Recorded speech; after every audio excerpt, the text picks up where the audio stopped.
आज पत्रकार परिषद घेण्याचं कारण असं होतं की आम्ही लोकसभा निवडणुकीचा फॉर्म भरला त्या दिवशी बऱ्याच आमच्या मीडियाच्या प्रतिनिधींचा असं एक संभ्रम होता की उमेदवारी माघारीपर्यंत अजून काय वेगळं निर्णय होतोय का, आणि तो एक खुलासा या संदर्भाने होण्यासाठी म्हणून आजची पत्रकार बैठक होती.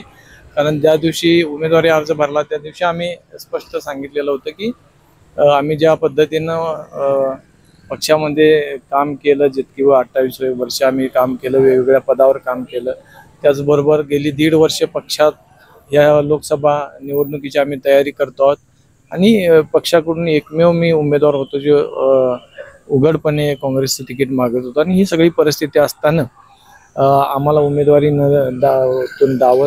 डावलल्याचं दुःख नाही, परंतु कुठेही तिकीट वाटपाच्या प्रक्रियेमध्ये आम्हाला विश्वासात घेतलं नाही किंवा ती विचारपूस केली नाही. हा निश्चितपणे आमचा स्वाभिमान दुखवणारी ही बाब आहे. आणि म्हणून आम्ही निवडणूक लढायचा निर्णय घेतला. आणि त्या दिवशी बऱ्याच आमच्या माध्यमातील सहकाऱ्यांना असं वाटत होतं की माघारीपर्यंत हे विषय संपून जाईल, आणि तर तो सुद्धा आम्हाला आज खुलासा करायचा म्हणून आजची ही पत्रकार बैठक होती.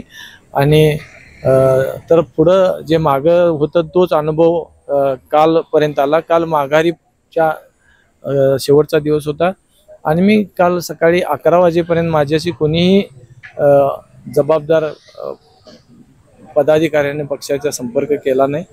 आमचे जिल्ह्यातील जुने संघटनेतले 1-2 सहकाऱ्यांच्या विचारपूस करण्यापलीकडे कुणाचा संपर्क झाला नव्हता.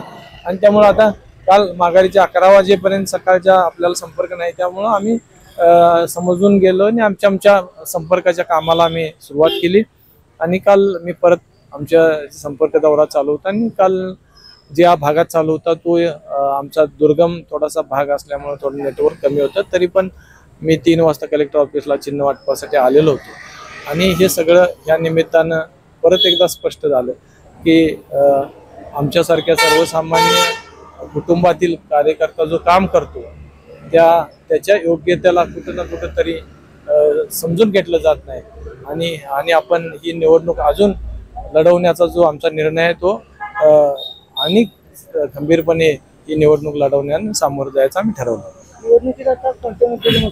निवडणूक लढवताना 2 गोष्टी आहेत. आपण लोकसभेची निवडणूक लढवतोय, लोकसभेच्या निवडणुकीसाठी काही राष्ट्रीय विषय आहेत, आणि आम्ही ज्या मतदारसंघातून निवडणूक लढवतोय त्या मतदारसंघातल्या त्याचे म्हणून काही विषय आहेत. त्यातल्या राष्ट्रीय विषयामध्ये सगळ्यात महत्त्वाचा विषय आहे की शेतीमध्ये आज ज्या पद्धतीनं या पूर्ण देशभर शेतीकडं क्षेत्र जे दुर्लक्षिलं जात आहे त्याचं महत्त्व अर्थव्यवस्थेमधला त्याचा वाटा वाढणं गरजेचं आहे. कारण जोपर्यंत शेतीचा अर्थव्यवस्थेमधला वाटा वाढणार नाही तोपर्यंत इथली रोजगार निर्मिती शेतीमधली आणि त्यामध्ये नवीन युवकांचा जो त्यामधला इंटरेस्ट आहे तो वाढणार नाही. आणि आत्ताची जर परिस्थिती बघितली तर जे भयानक बेरोजगारीचा प्रश्न समोर उभा राहिला आहे त्याला निश्चितपणे शेती क्षेत्राचं जे दुर्लक्ष आहे त्याला अर्थव्यवस्थेमधलं त्याचं जे घटता वाटा आहे हे सगळं कारण आहे. आणि त्यामुळे शेतीचा वाटा अर्थव्यवस्थेमध्ये वाढावा त्या संदर्भानं आपल्याला काम करायचं हे पहिला मुद्दा आहे. दुसरा विषय आहे की आज आपण बघितलं तर जे खरोखर ज्यांचा सक्षम म्हणून जे उमेदवार समजले जातात त्यांचा बघितला तर इंटरेस्ट सगळा विधानसभा आणि लोकसभामध्ये आहे. म्हणणं काय आहे की ज्या पद्धतीनं लोकसभा आणि विधानसभामध्ये जे सत्तेची ताकद एकवटली ती त्या प्रमाणात स्थानिक स्वराज्य संस्थांच्या मार्फत सर्वसामान्य माणसांपर्यंत पोचणं गरजेचं आहे. त्यांचा त्या सत्तेमध्ये सहभाग वाढणं गरजेचं आहे. त्यामुळे सत्तेचं विकेंद्रीकरण व्हावं ह्या मुद्द्यावर सुद्धा मला काम करायचं आहे. दुसरा महत्त्वाचा विषय आहे की आज जे महिला एक 50% मनुष्यबळ या देशामधलं आहे आणि त्या बचत गटाच्या माध्यमातून त्या काही एक उत्पादकता निर्माण करतात. त्या उत्पादकतेला बाजारपेठेचं फार मोठं आव्हान आहे आणि त्यांच्या समोर त्यांच्या उत्पादनांना मल्टीनॅशनल कंपन्यांच्या उत्पादनांचं स्पर्धा आहे. त्यामुळं ह्या छोट्या छोट्या विभागलेल्या महिला बचत गटांच्या उत्पादकतेला त्याला एक सांघिक सपोर्ट सरकारी पातळीवर उपलब्ध करून देऊन त्याची एक मार्केटिंग चेन करणं गरजेचं आहे आणि त्या संदर्भानं आपल्याला काम करायचं आहे.